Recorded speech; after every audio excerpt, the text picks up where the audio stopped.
राजधानी राजधानी राजधानी 28 अगस्त 2021 नजमाबाद मालेगांव का रहने वाला 14 साल नौजवान शेख फ़हीम शेख रहीम गिरना नदी में डूब जाने की वजह से इंतकाल कर गए।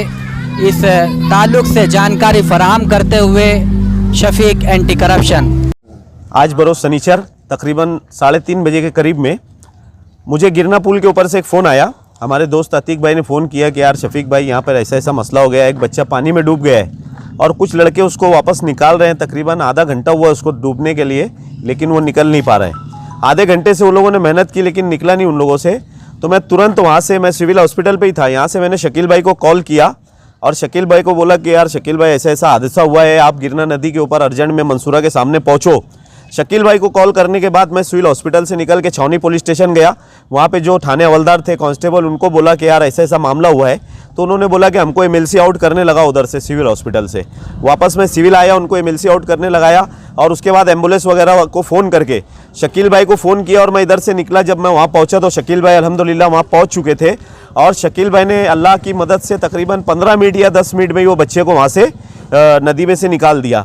निकालने के बाद एम्बुलेंस में डाल के जब हम सिविल हॉस्पिटल उसको लाए तो डॉक्टरों के बोलने के मुताबिक उसकी जो पल्स आती है वो बता रही थी और थोड़ा नॉर्मली उसका पल्स आ रहा था।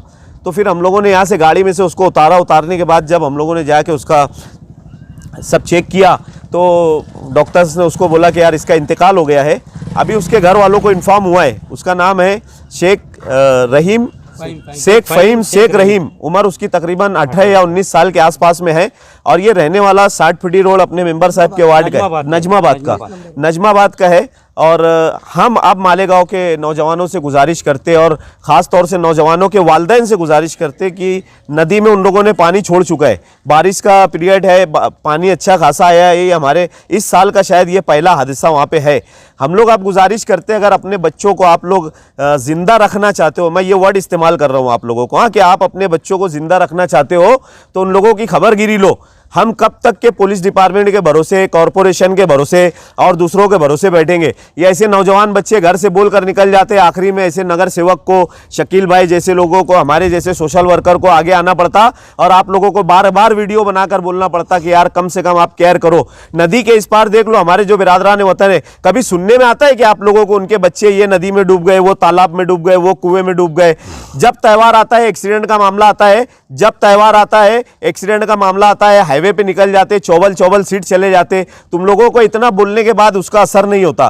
काहे को अपनी जानों को जोखिम में डाल के अपनी मौत को दावत देते हो? अल्लाह का वास्ता हम लोग आप लोगों को देते हैं और आप लोगों से गुजारिश करते हैं कि बारिश का पीरियड है। अब मुझे तो ऐसा लगता है कि सीजन वाइज मौतें शुरू हुई है। सीजन वाइज त्यौहार आया तो एक्सीडेंट होता है, पानी आया तो लोग जाकर नहाते और उसमें डूबकर मरते। एक बंदा जहर खाता तो उसके पीछे सब जहर खाने लगते।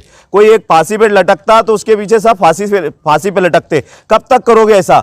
ये कम इल्मी का असर है। मुझे लगता है कि हमारे शहर में, पूरे हिंदुस्तान में, पूरे भारत में हमारा शहर मशहूर है कि यार मालेगांव शहर एक अदबी शहर है, मस्जिदों मीनारों का शहर है, यहाँ पर ज़्यादा पढ़े लिखे लोग रहते हैं। लेकिन हम लोगों को नहीं लगता इस तरीके से ये गवर्नमेंट की नज़र में सब रिपोर्टें जाती है ना, तो कहीं ना कहीं हमारा शहर बदनाम होता है भाइयों। तो आप लोगों से हम लोग गुजारिश करते हैं। शुक्रिया।